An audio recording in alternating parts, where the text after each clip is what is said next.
antes de tudo eu quero agradecer, né, ao Sistema Escudo por essa oportunidade de estar aqui trocando uma ideia com vocês. Espero que a galera goste. Vamos lá. Meu nome é Roberto Rocha. Venho atuando na área de saúde e segurança do trabalho desde 1982. Vamos lá, senhoras e senhores, eu sou Mário Sobral e Ronaldo Segurito e hoje eu estou aqui a pedido do Sistema Escudo para dar a minha opinião em relação a 3 perguntinhas. A primeira pergunta é a seguinte: entre 2002 e 2020, o Brasil teve 8 óbitos a cada 100 mil vínculos empregatícios, o que nos coloca na 4ª posição no ranking de mortes no trabalho. Péssimo isso pra gente, né? Mas bora lá. Na sua percepção de mercado, o que você diria que mais contribui para esse cenário? Eu não vou ter aqui, eu sempre acho que é multicausal. É que nem acidente, né? Numa análise de acidente não tem uma causa, tem várias causas que geram aquele problema. E aqui também é parecido com isso. Vou dar alguns dos principais motivos, e não todos. Primeiro é, que eu acho que a maioria acha que é isso, tá? Fiscalização, a gente tem uma fiscalização que não atende no ideal que deveria ser feito. Isso não é por culpa do fiscal, é por culpa da estrutura que não dá condições dele fazer isso. Mas eu nem acho que isso é o principal. Eu só citei porque muita gente pensa que se eu tivesse uma fiscalização mais forte, ia resolver o problema de segurança. Na minha opinião, não, tá? Outro item que ajuda é treinamento inadequado. Então, imagina um profissional de segurança qualificado, um cara que sabe mesmo, que entende. E que já não é, infelizmente, a regra. Mas mesmo esse profissional que entende do assunto, ele quando passa a informação no treinamento, nem sempre verifica se aquilo foi assimilado. Porque uma coisa é eu passar para você, olha, a informação é essa. Eu não passo o conhecimento, eu estou passando informação. E aí você vai pegar aquela informação, vai raciocinar a coisa e tal, e talvez vá assimilar aquilo. Então as empresas precisam focar mais nessa parte. Será que essa informação passada está sendo retida? Tá? E para mim, um dos pontos que são principais mesmo é o que eu vou falar agora, que é falta de gestão. Então, o profissional de segurança, ele gosta muito de estudar ergonomia, higiene ocupacional, legislação, sistema de combate a incêndio, mas na parte de gestão, às vezes não faz nem parte da grade do curso. Tá? E é isso que vai fazer a diferença entre uma empresa que consiga diminuir seus acidentes ou aquela empresa que está tentando e só apagando incêndio. Mesmo com o passar dos anos, mesmo cada vez mais nos aproximando na questão da problemática de manter a saúde e a segurança do colaborador nas organizações, ainda encontramos e deparamos com tristes estatísticas quanto ao crescimento desses acidentes. Na minha visão, o maior problema é a falta de engajamento, de criar uma empatia do gestor responsável da área de segurança do trabalho, de entender a questão socioeconômica do colaborador para poder melhor passar e traçar uma estratégia juntos com eles para que evitem os acidentes. A falta de engajamento, a falta de conquistar, usando uma expressão que ficou conhecida na época da Guerra do Vietnã em 1969, que é corações e mentes, na minha visão, é a maior ou uma das maiores causas raiz do que nós estamos vendo atualmente e estamos vendo há quase um século, o aumento das estatísticas de acidentes do trabalho. Bom, primeiro que o Brasil não é o 4º colocado no ranking de mortes no trabalho. Eu acredito que você comparar países, né, só por se chamar países, né, não é uma coisa muito apropriada. Vamos comparar o Brasil com Moçambique? Vamos comparar o Brasil com a China? Vamos comparar o Brasil com a Rússia? Vamos comparar o Brasil com os Estados Unidos?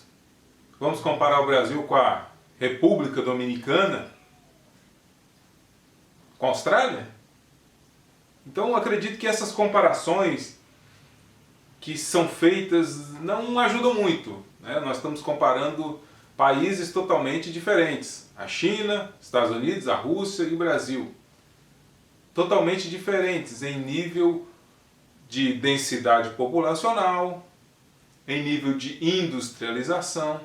Então, primeira coisa, o Brasil não é o quarto colocado no ranking de mortes no trabalho. Isso, na verdade, numericamente ele é, mas de fato ele não é, porque seria necessário observar outras variáveis, né? Mas o que contribui para esse cenário?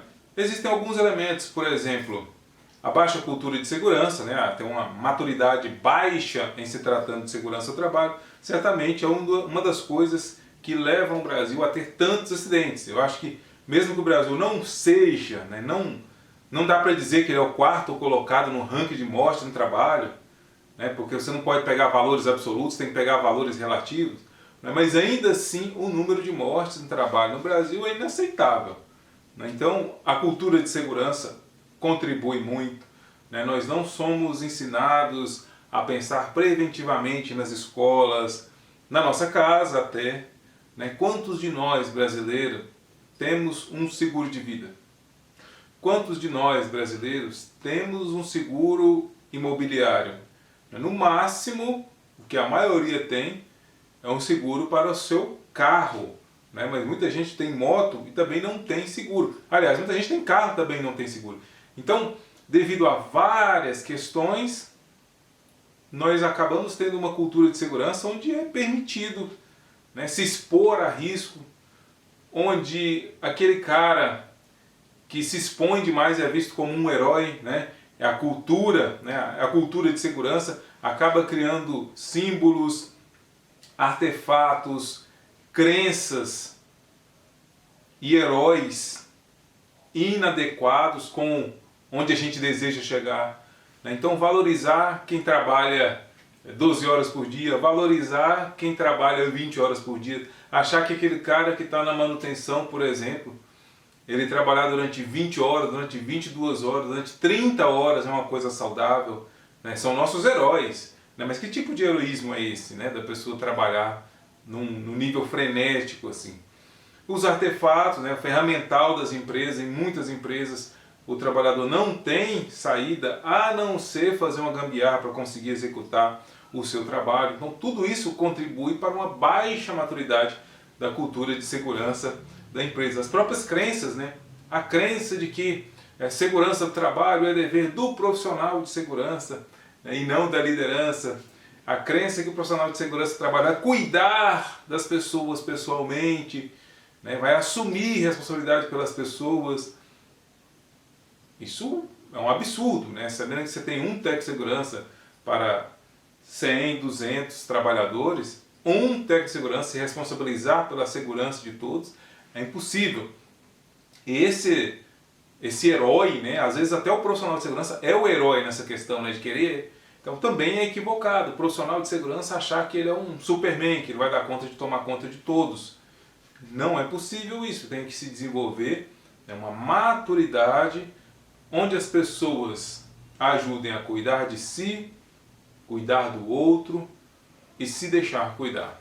A segunda pergunta foi a seguinte: muitas pessoas ainda enxergam a saúde e segurança do trabalho como uma área estagnada, onde os avanços tecnológicos não chegaram. No entanto, já sabemos que muitas empresas têm usado ferramentas como a internet das coisas, simuladores e drones para capacitar, averiguar a qualidade de máquinas e ferramentas e até mesmo executar tarefas mais simples e perigosas, poupando os colaboradores do risco. Para você, qual é o papel da tecnologia na área de SST, né? Então, o papel da tecnologia, na verdade, é deixar o trabalho, o ser humano de forma mais confortável, executando essa atividade mais confortável. Só que, antes de pensar no simulador, no drone e tudo mais, tem tecnologias mais simples que não são utilizadas. Então, na hora que eu tenho lá um rodízio, uma rodinha lá de um carrinho, que não está colocado de forma adequada e o trabalhador faz muito mais esforço, isso é falta de tecnologia. E é uma coisa que já se tem. Na hora que eu tenho um guarda-corpo que não foi dimensionado de forma adequada e que se você encostar você cai junto com o guarda-corpo, isso é falta de tecnologia. Mas lógico, eu sei que a pergunta foi voltada, por exemplo, para o drone lá, que evita que o trabalhador tenha que subir e aí essa inspeção pode ser feita até de baixo, lá com as câmeras e tudo mais. Ou também com os simuladores. Então, eu acho que no futuro, isso já poderia ser uma realidade hoje, acho que não é, só por uma questão de custo. Porque você pode fazer todo um um simulado, todo um treinamento prático com o simulador, expondo o trabalhador, teoricamente, ele não está exposto diretamente, mas na mente dele lá, ele está exposto a uma situação de alto risco e vai viver aquela situação num simulador. Então, acho que a tecnologia vai ajudar muito, cada vez mais, lógico, já está ajudando. Para quê? Para que o trabalhador, o profissional, na verdade, de segurança do trabalho, tenha condições de focar no que principalmente importa, porque ele vai fazer as coisas mais rápido, tá? E aí ele pode focar principalmente no trabalhador. Realidade virtual tá aí. Treinamentos EAD, você poder fazer a qualquer hora. Quando você tiver com maior capacidade cognitiva, você poder refazer os treinamentos customizados. A tecnologia, ela só vem somar, junto com a estratégia para a segurança do trabalho e, ao mesmo tempo, auxiliar o quê? Auxiliar a qualidade dos treinamentos a serem utilizados na capacitação dos colaboradores. Essa é uma questão, de fato, muito interessante, né? Qual o papel da tecnologia na área de SST? O fato é que a tecnologia vem para ajudar, sem dúvida nenhuma. Até porque, né, ela só serve na área de segurança mesmo como um auxiliar. Ela não tem como a tecnologia tomar o lugar do profissional de segurança. Porque a nossa área, ela é o que eu chamo de uma área artística. Por exemplo, se você tem, né, uma linha automotiva onde precisa de determinada solda, um robô dá conta de fazer a solda. A solda sempre será a mesma. Apertar um parafuso será sempre o mesmo. Mas quando a gente fala de ambiente de trabalho, tem que se observar o contexto, tem que se observar várias outras coisas. Então, o ser humano, o técnico de segurança, o engenheiro de segurança, seja lá quem fizer a segurança do trabalho na empresa, jamais será substituído. Ele pode ter como auxílio alguma ferramenta tecnológica. Igual foi citado, né? Um drone que vai até onde o trabalhador não pode ir. Né? Já tem empresas que têm ambientes inteligentes, onde é uma área de risco, e coloca lá uma câmera que consegue determinar quem entra naquela sala. Então, quem entra naquela sala tem os exames médicos apropriados para a atividade, fez o treinamento adequado à atividade, está usando os EPIs adequados à atividade. Tudo isso é tecnologia, né? Mas não substitui o ser humano. Por quê? Porque na área de segurança ela é bem mais do que EPI e EPC, não é isso? A área de segurança tem muito mais coisas do que isso. A área de segurança, por exemplo, tem pressão no trabalho, que está ligado diretamente às condições de segurança. Num ambiente de trabalho onde a pressão é alta, chances são que nós teremos uma alta taxa de acidente ou a probabilidade de acidente. Também de adoecimentos. Metas irrealistas, liderança mal preparada, tudo isso são coisas que drones, que máquinas não conseguem pegar. É preciso que sim, um profissional de segurança esteja lá, acompanhe a atividade, de vez em quando faça alguma pesquisa de clima, de cultura de segurança, para entender em que nível, né, de segurança a empresa está. Então, outras matérias mais humanas, por exemplo, que as máquinas não conseguem dominar. O próprio conceito de cuidado ativo, cultura justa, comunicação não violenta, segurança psicológica. Tudo isso são coisas que dependem do ser humano, dependem de um profissional, né, de segurança, por formação, ou que entenda dessa parte, né, de segurança e de cuidado ativo para ajudar a cuidar das pessoas, minimizando possibilidade de adoecimento, acidente de trabalho e, sobretudo, garantindo um ambiente de trabalho de bem-estar. Então, a tecnologia ela é auxiliar, muito importante, sem dúvida. Onde for possível utilizar, que utilizemos, mas ela é auxiliar. A última pergunta que me fizeram é a seguinte: como mencionamos antes, o Brasil ocupa o 4º lugar no ranking de morte de trabalho no mundo. Uma posição tanto quanto preocupante. Pensando nisso, o que você gostaria que os prestadores de serviço e consultores de ST soubessem para que melhor ajudasse a conscientizar seus clientes e prevenir acidentes? O primeiro, eu sei que essa parte é óbvia, mas eu quero falar. Esse consultor ele tem que entender a parte prática e teórica. Tem gente que é só teórico e não tem muita prática. Tem muita prática e não tem a teoria por trás. Então, primeiro é isso. Eu preciso ter essas duas partes aí para funcionar. Seja um consultor, seja um profissional da empresa. Mas outro item que eu já falei lá atrás, mas que eu acho extremamente importante é lembrar que o foco tem que ser gestão. Tá? Então, na hora que uma empresa terceiriza lá para elaborar, por exemplo, um laudo, para elaborar um relatório técnico, alguma coisa assim, e essa empresa terceirizada só faz isso e entrega o papel, na verdade, em boa parte das vezes isso não está servindo de nada, tá? Ou de muito pouco. O ideal é que essa terceirizada tentasse fazer até a implantação, acompanhasse. Eu sei que isso não é tão simples, mas às vezes acaba sendo cômodo para a gente, né? Não está aqui, entreguei o papel, a empresa que se vire. Eu acho que só se muda a questão de conscientização dos clientes e prevenção de acidentes se a gente começar a pensar nessa gestão mais ampla, inclusive em relação aos terceirizados. Como contribuição,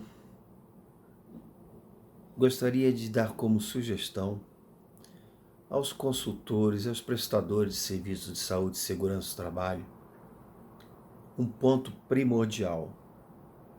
Escutem os colaboradores, saiam da caixinha e tenham uma visão ampliada do sistema onde está inserido a operação, onde está inserido o próprio colaborador. Procurem entender, mesmo que seja muito rápido, tentem identificar o perfil socioeconômico dos colaboradores. A partir disso, você pode prover a melhor solução para colaborar para evitar os acidentes. A vinda da tecnologia talvez seja a melhor ferramenta depois da criação de uma estratégia visando o engajamento do colaborador, a melhor solução para diminuirmos a questão dos acidentes. Muito bacana essa questão, né? O que saber para eliminar acidentes? O fato é que não existe uma receita mágica, mas existem alguns ingredientes que podem fazer parte da receita. Não dá para dizer, faça isso, faça aquilo, mas tem algumas coisas que fazem muito sentido para você ter uma operação segura. Uma delas, sair dos extremos. Né? É muito danoso você ter uma segurança do trabalho que vai para um extremo ou que vai para outro. Por exemplo, 0 acidente ou 100% seguro. Na teoria isso soa muito bem, mas e na prática? É possível garantir um ambiente 100% seguro? Em algum momento da vida estamos 100% seguros? E 0 acidente?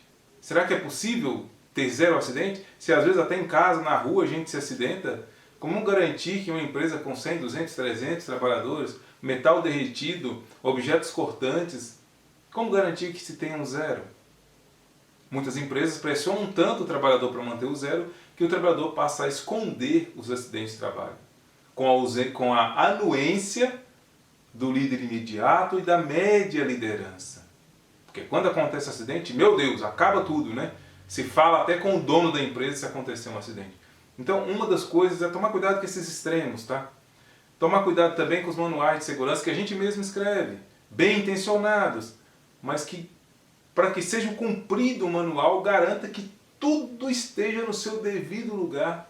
E a gente sabe que nós vivemos num ambiente VUCA, né? Volátil, incerto, caótico e ambíguo, onde não é possível garantir esse nível de controle de cada pedacinho do processo. Várias variáveis podem entrar no meio do caminho. Então esse extremo, né, esse apego às tecnicidades de garantir que tudo esteja 100% conforme o procedimento, só funciona na cabeça da alta liderança. Porque o trabalhador na ponta da linha, ele já sabe que não funciona. Devemos fugir disso. Outra coisa importante, passar a entender o contexto de trabalho. Houve um acidente, houve um erro, houve um incidente. Qual foi o contexto em que isso aconteceu? Nós tendemos a culpar os trabalhadores pelos erros que estão no processo de operação. Não adianta eu culpar o trabalhador se o erro é organizacional. Eu devo focar em consertar o erro organizacional e não o trabalhador. Lembre-se, né, que nós nos adaptamos ao ambiente onde estamos. O ser humano quer ser aceito. Então, se naquele ambiente é aceitável trabalhar sem EPI, ele vai tender a trabalhar sem EPI, mesmo que no treinamento de segurança se diga ao contrário. Se o líder dele toda vez dá um tapinha nas costas quando ele faz uma entrega rápida, mas não se preocupa como a entrega foi feita, ele vai tender a querer esse tapinha novamente e fazer a entrega rápida, às vezes burlando procedimentos e processos de segurança.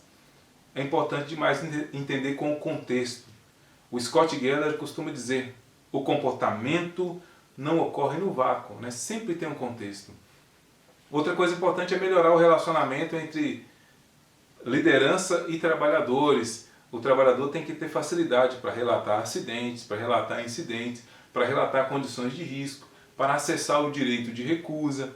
E hoje existe uma dificuldade muito grande, as empresas com esse tal de intranet, muitas colocam senhas, aí o cara tem que se identificar e ele não quer relatar um problema que às vezes o chefe dele já sabe e não consertou. Aí ele tem que entrar na intranet, fazer o login, botar o nome dele, né, na reclamação para o SESMIT ou para o líder do nível superior, e depois vai receber bronca do próprio chefe ou talvez até mesmo uma demissão.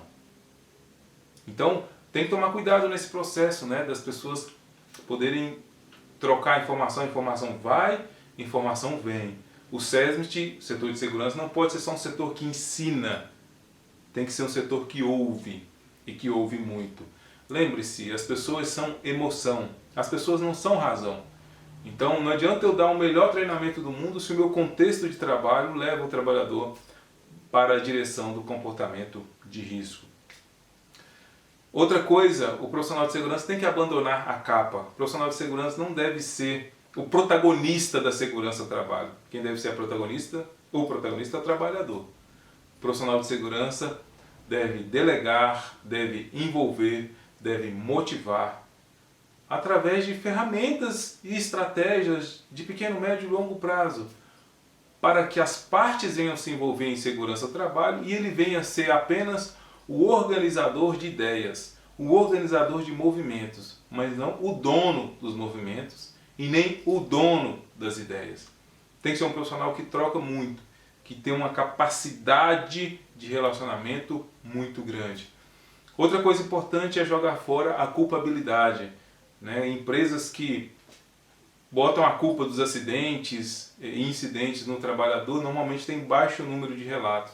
E aí elas aprendem pouco com aquele acidente, com aquele incidente, ou às vezes com aquele adoecimento. Então, estimular, né, o trabalhador a relatar é fundamental para que a gente tenha uma cultura madura. Estimular o trabalhador ao conceito de cuidado ativo, né? Cuidar de si, cuidar do outro e se deixar cuidar. Tem muito a ver com empresas maduras. Então, meu amigo e minha amiga que está assistindo aqui até agora, pessoas são emoção, pessoas não são razão. Se você entender isso, já vai ter meio caminho andado para suas estratégias de segurança terem mais sucesso na empresa. Espero que esses pontos te ajudem a refletir, né, a respeito da segurança, a tirar a segurança do comando e controle, né, mas levar a segurança para o cuidado. Sai o comando e controle, entra o conceito de cuidado. Cuidar das pessoas. Esse é o nosso lema. Esse é o lema do prevencionista. Não é cuidar de forma paternalista, ficar passando a mão na cabecinha do trabalhador, não. É entender que o trabalhador é adulto, tem responsabilidades, tem uma visão de mundo e influenciar esse trabalhador, empoderar esse trabalhador para que ele use toda essa bagagem que ele tem, né, os especialistas das áreas, os trabalhadores das áreas, usar toda essa bagagem para ajudar a construir uma cultura de segurança madura, participativa e que vai evoluindo ao longo do tempo de forma sustentável e perene ao longo do tempo.